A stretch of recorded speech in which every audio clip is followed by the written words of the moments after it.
Okay, so having looked at how to read the extract effectively, now we move on to the questions. Now, question 1 shouldn't pose you any problems as long as you read closely and carefully what you're being asked to do.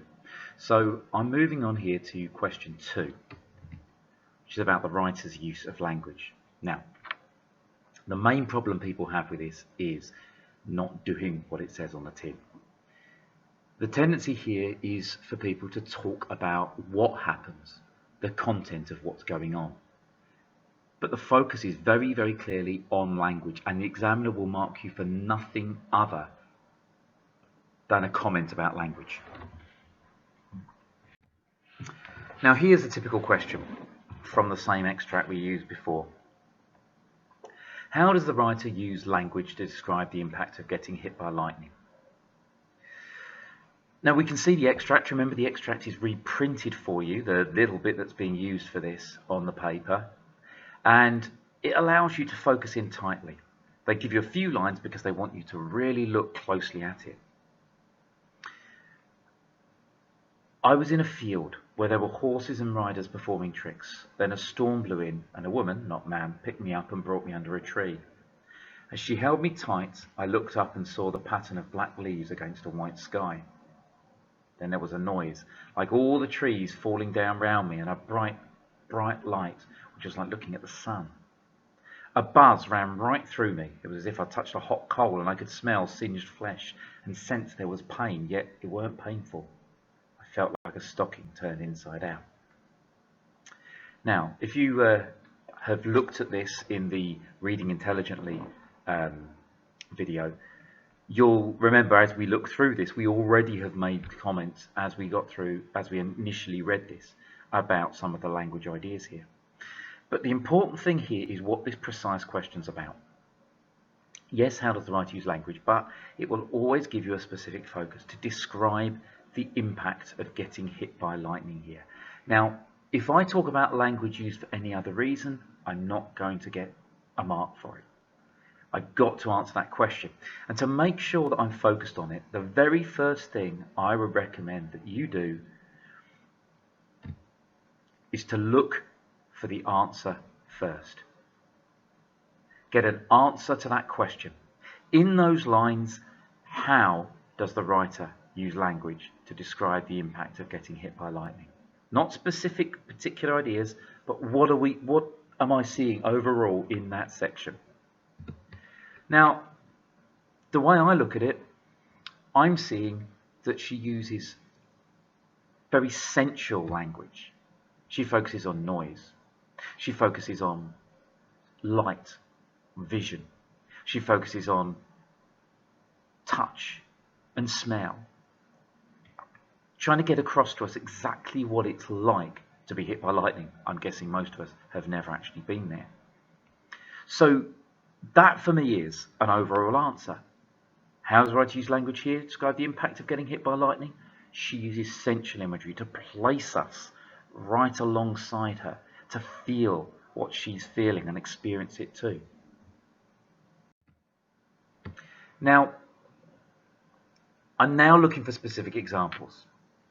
And as you can see here, there's a number of them. All of these are things that are using sensual language to put across the experience. But that's far too much for me to talk about. Remember, write a lot about a little is our philosophy here. I've got to focus in and look at some specific techniques and specific ideas that are used. So one of the first things I notice is that there's a succession of similes here. 4 of them, in fact, within the space of a few sentences. Now, still, that's too many for me to comment on. So I'm going to look at ones that I really want to say something about, the ones that I really feel I can talk about. You know, something like a light which was like looking at the sun may be harder for me to comment on than, for example, as if I'd touched a hot coal. So that's what I choose. I've taken 2 here, 2 similes that I could discuss and I could pull apart and get deeper into the idea of what she wants me to feel sensually about getting hit by lightning. Yet, another key thing that will help to get you into certainly level 4, but level 3 pretty much as well, is to see this not as a succession of isolated bits of language, but to see that there are patterns of language, to see that she's using several techniques to achieve the same thing, or several similar techniques at the same time. So as well as if I touched a hot coal, I want now to go for the smell singed flesh. So twice I've got experiences here to do with extreme heat and burning and things that will go together. Burning, almost cooking. So they will allow me to show a pattern of what's going on. Right?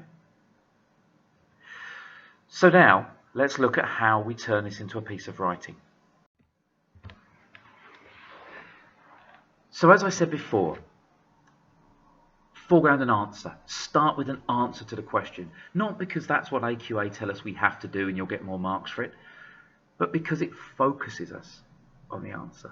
It focuses us on actually answering the question.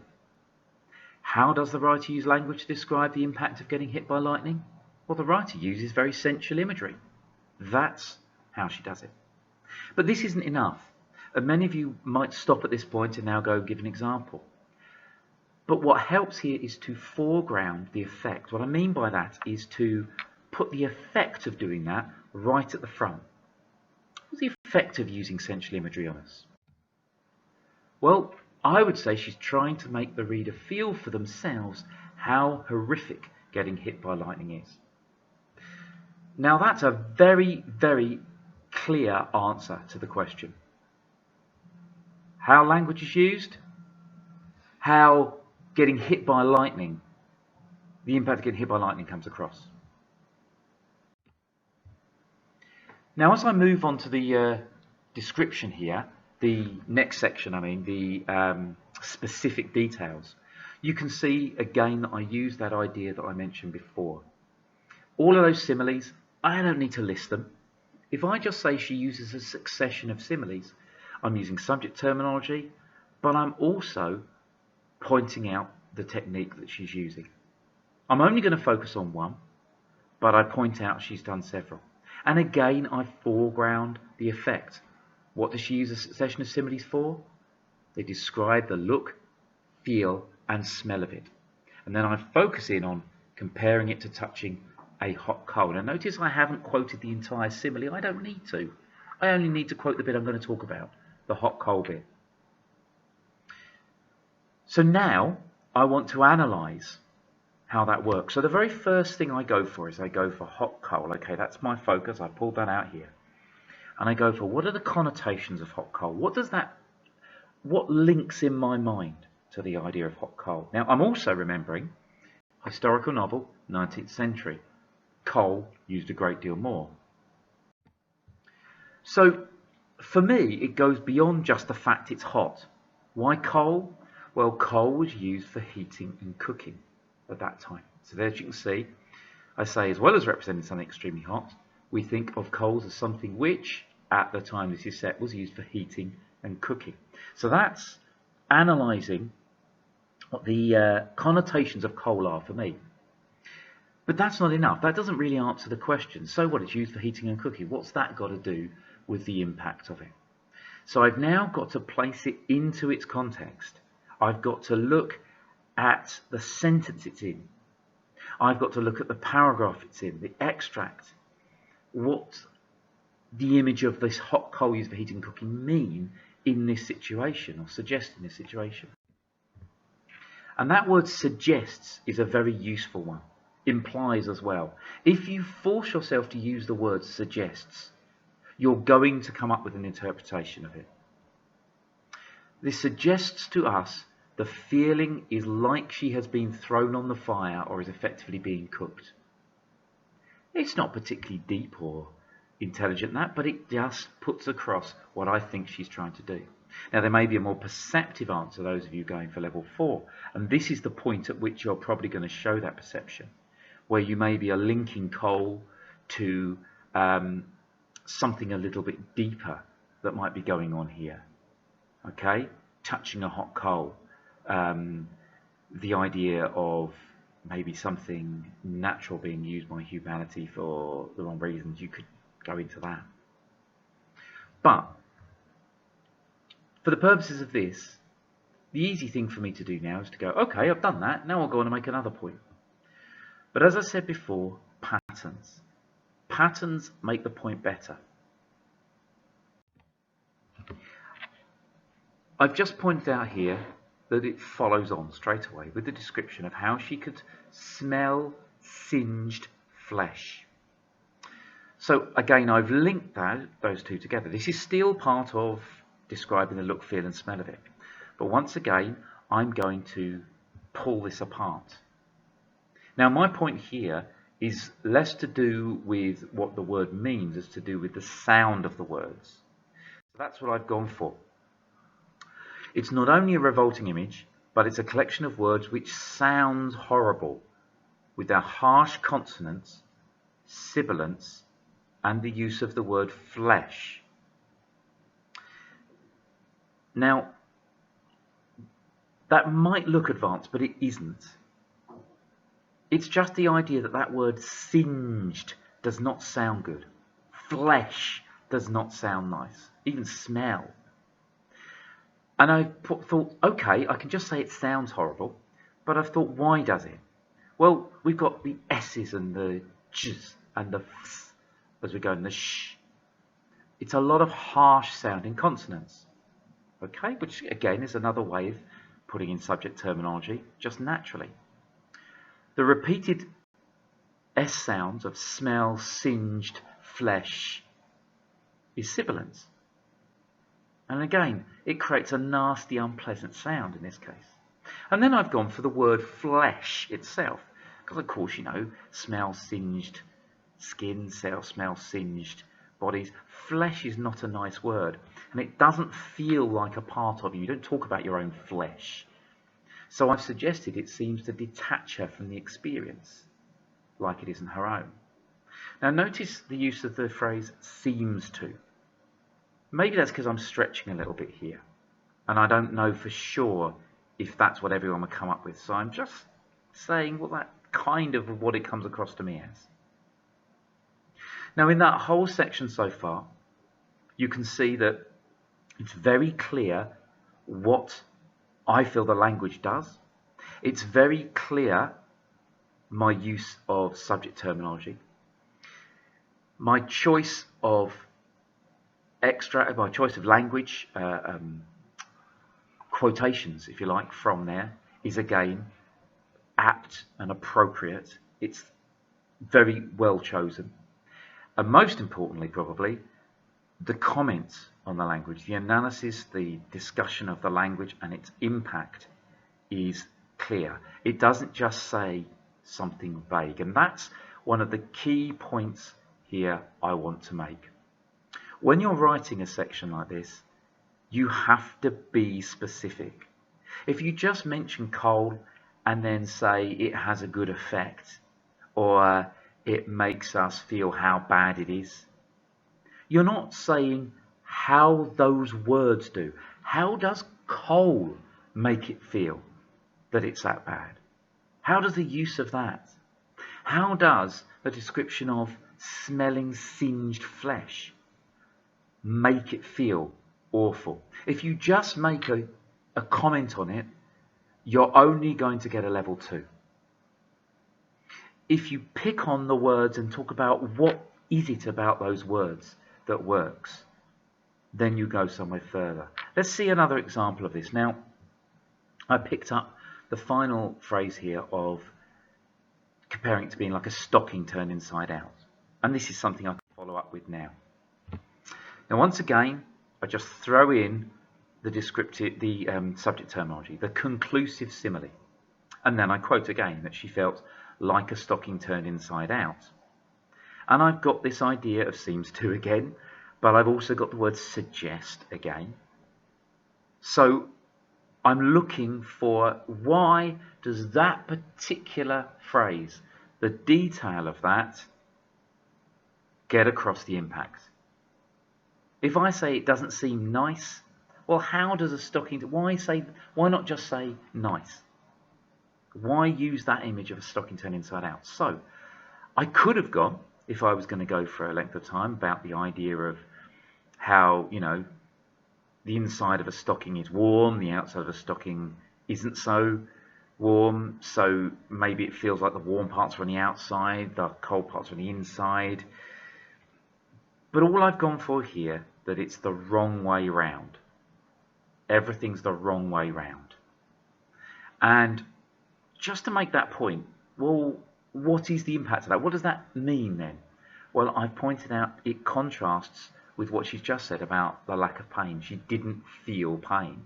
It just seemed to turn everything inside out.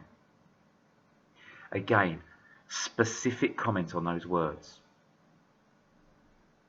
Now, this is all fine at the moment, but it's very likely at this point that I haven't used my full 10 minutes for writing about this. And if so, good, I can go back to the extract that I was given.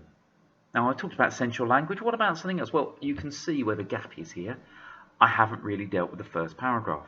So let's look at that. What's going on in the first paragraph? Well, this is before the lightning hits. So if I'm just going to the impact of getting hit by lightning, how's that relevant? Well, I think it sets up an idea of something bad is coming. We've got the storm blowing in, but we've also got the fact that the woman who picks her up is not her mum. Again, that makes us just not feel comfortable with her there.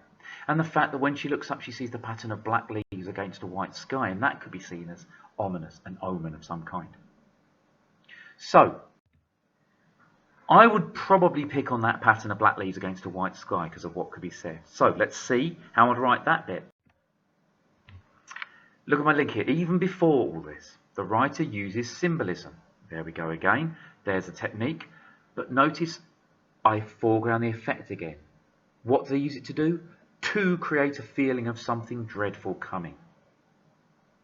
She describes looking up and seeing black leaves against a white sky. There's my quotation. Notice once again, I didn't feel I need to quote the whole section. I focus myself in on the bits I want to talk about, the black and the white. Now here comes my analysis. What does black and white connote to me? Well, okay, black, darkness, evil, unpleasantness, something bad coming. White, well, potentially purity, could be emptiness as well, could be good. So the answer I come up with is the direct contrast of such opposite colours, which readers will tend to attach symbolically to good and bad, seems to imply that nature itself is the danger here. There's my answer. So to sum up, when we're analysing language, what do we need to think about? First of all, it's that idea of answering the question first. Whatever you're asked about what the language does, think to yourself, in that extract, what does the language do? What is he using the language to achieve? How is he achieving what it says there? When you're making that point, or any point, foreground the technique and the effect. Bring that up. So start by saying the writer uses such and such to such and such. And I think that structure will help you. The writer uses a harsh noun to get across to us this. That will always allow you to be clearer in what you're saying. Now, once you've selected the words or images, think of the connotations of them. And that doesn't necessarily mean in that situation. Just what do you attach those words to? Okay, you're going to apply it back to the situation, but what do you attach those words to? In our case, we looked at the use of coal and what coal made us think of. Okay, what links it has in our heads. That then has to be links to the context of the sentence, then the paragraph and the passage in order to interpret the effect on the reader. If you take the idea of a word out of its context, you run the risk of saying something that doesn't make sense. I can make all kinds of comments about the use of a hot coal, but the point is, That's what it felt like to her when she was hit by lightning, that she was touching hot coals. That's how she chooses to describe it. And that helps me to interpret the effect it has. Then move on to another example connected to this so that you create patterns. You see patterns and ideas. Remember, the point is quality, not quantity. Don't worry about the amount you're writing as long as you're actually doing most of this. And then the two big points. Be specific. That is the most important thing of everything here. Because you could not do a number of the things above this, but if you are specific in what you say about the particular words you have, if you look at those specific words and the specific effect, you're going to get decent marks. And of course, finally, remember to write a lot about a little. You don't need to cover lots. You just need to show through some examples.